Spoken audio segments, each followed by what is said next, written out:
বলিউডের বিতর্কিত অভিনেত্রী তিনি। তার ব্যক্তিগত জীবন নিয়ে আজও চলে নানা আলোচনা। তার প্রেম জীবনও যেন সাতরঙা রামধনু। জীবনে এসেছেন বহু পুরুষ, তবে তাদের থেকে যোগ্য সম্মান কি আদপে মিলেছে রেখার? বলিউডের বিখ্যাত নায়ককে কলকাতায় লুকিয়ে বিয়ে করেছিলেন রেখা, কিন্তু ভাগ্য তার সহায় হয়নি। জুটেছিল অপমান, অসহ্য যন্ত্রণা, এমনকি মারও খেতে হয়েছিল তাকে।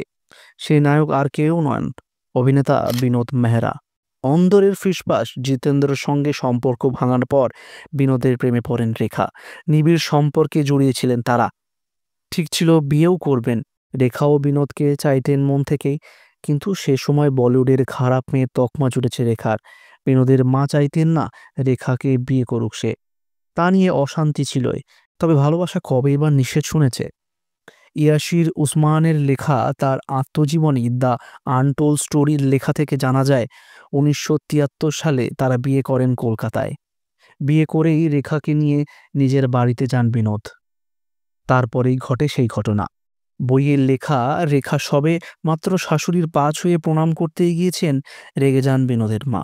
পায়ের জুতো খুলে মারতে আসেন বিনোদের মা। বিনোদ চেষ্টা করেন মাকে বোঝাতে, কিন্তু ব্যর্থ হন তিনি। রেখা ভয়ে কাঁপতে শুরু করেন, লিফটের দিকে দৌড়ে পালান। ব্যাস, সব শেষ। আর সংসার করা হয়নি তাদের। ভালোবাসা অসম্পূর্ণই থেকে যায় তাদের। পরবর্তীতে তাকে প্রশ্ন করা হয়েছিল এই বিষয়ে। প্রশ্ন করেছিলেন সিমি গ্যারেওয়াল, যদিও তিনি এ নিয়ে আর মুখ খুলতে চাননি। ১৯৫৪ সালে ভারতের চেন্নাইয়ে তামিল অভিনেত্রা জেমিনি গণেশন এবং তেলুগু অভিনেত্রী পুষ্পা ভাল্লির ঘর আলো করে আসেন কিংবদন্তি এই অভিনেত্রী। তার অভিনয় দক্ষতা এবং রূপের মাধুর্য এখনও সমান মুগ্ধ করে ভক্তদের। ১৯৮১ সালে উমরাওজান ছবির মধ্যে দিয়ে রেখাকে ভিন্ন রূপে দেখতে পান ভক্তরা। অভিনয় দক্ষতাকে ছাপিয়ে তার সাবলীল নৃত্য সে সময় মানুষের মন কেড়ে নিয়েছিল। উমরাওজান ছবি তার ঝুলিতে এনে দেয় জাতীয় চলচ্চিত্র পুরস্কার। ১৯৬৬ সালে তেলুগু ছবি রঙ্গুলা রত্নমে শিশু শিল্পী হিসেবে শুরু হয় রেখার চলচ্চিত্র জীবন। নায়িকা হিসেবে বলিউডে তার যাত্রা শুরু হয় ১৯৭০ সালে শাওয়ান ভাদো ছবির মধ্য দিয়ে। শুরুর দিকে সাফল্যের মুখ না দেখলেও ৭০-এর দশকের মাঝামাঝি সময়ে বলিউড পরিচিতি পেতে শুরু করে রেখা। ৪ দশকের বেশি সময়ের অভিনয় জীবন রেখা অভিনয় করেছেন ১৮০টিরও বেশি চলচ্চিত্রে। ৩বার ফিল্মফেয়ার পুরস্কার পেয়েছেন এই গুণী শিল্পী। কয়েক দশকের অভিনয় জীবনে দর্শকের কাছে দারুণ জনপ্রিয়তা পায় অমিতাভ রেখা জুটি। পর্দার বাইরেও তাদের মধ্যে গড়ে ওঠে প্রেমের সম্পর্ক।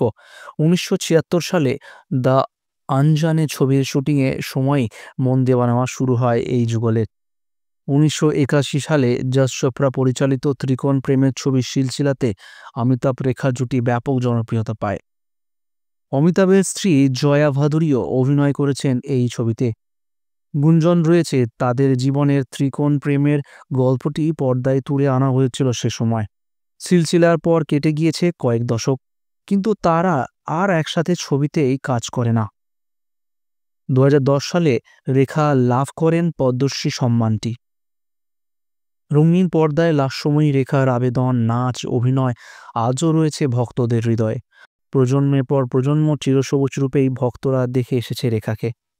এখনও বলিউডের বড় বড় অনুষ্ঠানগুলোতে তার ফ্যাশন, সচেতন সাজসজ্জা এবং মঞ্চ মাতানো নাচ মুগ্ধ করে দেশ বিদেশের ভক্তদের। তো বন্ধুরা, এই ছিল আজকের ভিডিও। দেখা হবে পরবর্তী ভিডিওতে। যদি ভালো লাগলে অবশ্যই একটি লাইক করতে কিন্তু ভুলবেন না। ধন্যবাদ।